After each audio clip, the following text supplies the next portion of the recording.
So we're going to talk a little bit about some of the movements that we have in our session today. As we introduce new movements, sometimes the purpose of the movement or the way that you execute the movement can sort of get lost as athletes work through. They're trying to work through as quickly as they can or make sure that they're not in somebody else's way.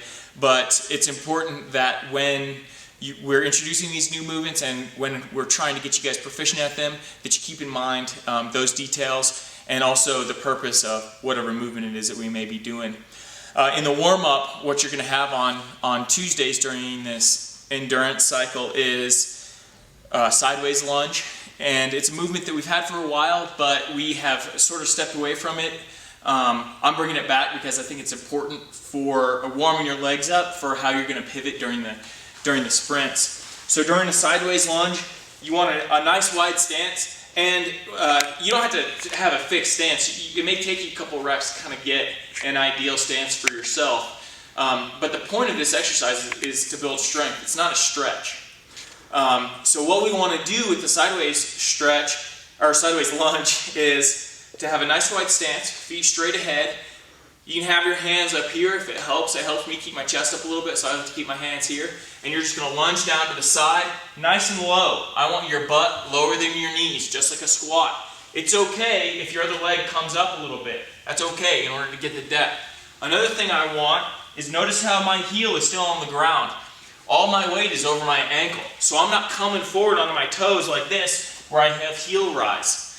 We don't want that. Treat it just like a squat, where you're going to come down on that one leg. Now, one thing that we see a lot is chest dive. So athletes will kind of treat it like a stretch like this. They'll just kind of be here, and then they'll rock back over here.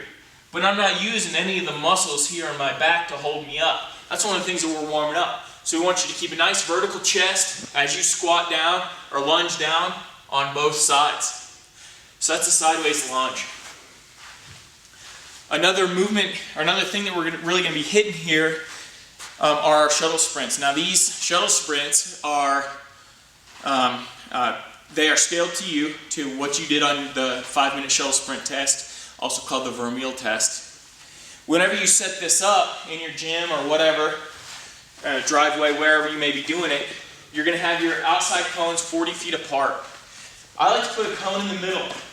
That middle cone is just an indicator for the athlete that, let's say I have to do 7.5 sprints in 30 seconds. Well, I just want them going to that middle cone, or if it's 7.3 sprints or something like that, then they're just going to try to split the difference here on that 0.3.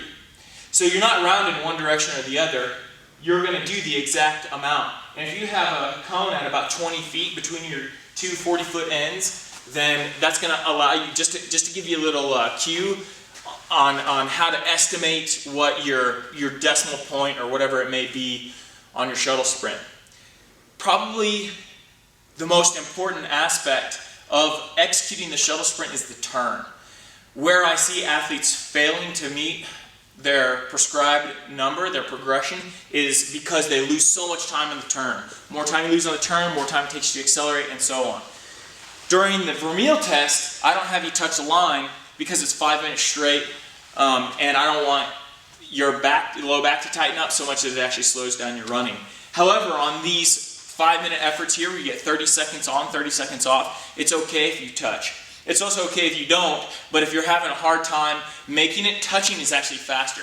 So let's talk about how that looks whenever you're running. So I'll sprint down here to this end. When I get down here, if I don't touch, then I still want to get my shoulders turned. So I'll kind of jump in the air and turn. If my shoulders are pointed this way, then the bulk of my mass is going to be heading that way too. So instead of, let's say that this is my turnaround point here, just so I can mute the camera. Let's say this is my turnaround point. If I pivot here, and now I have to spin, I've lost a lot of time.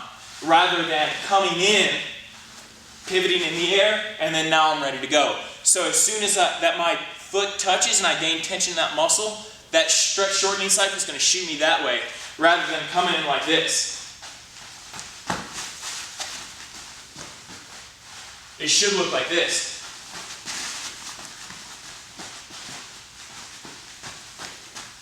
Now ideally, you'll touch the line with your hands. So the way that that looks, and it's really easy, it's a lot faster. The way that it looks is you're going to come in, again you're going to spin in the air, and you'll be right here.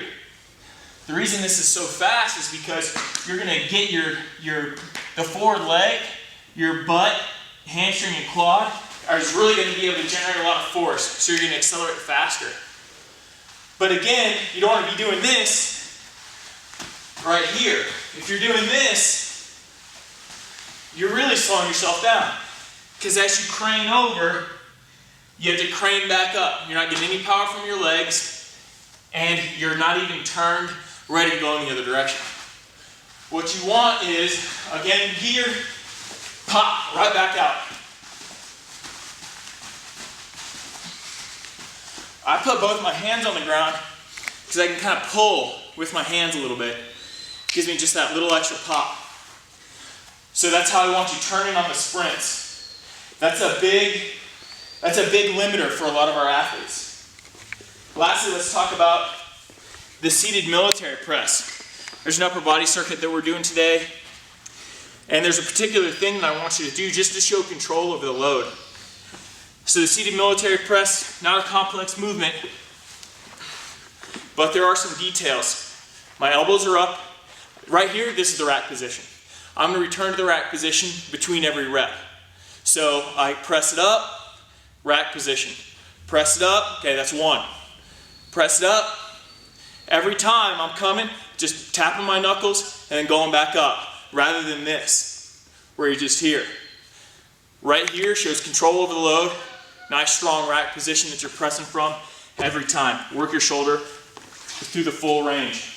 So those are three things I want to talk about with this session, particularly today, but also just some general guidelines and understanding the principles of some of these movements and why and how we want you to execute these so that you can get the most out of them.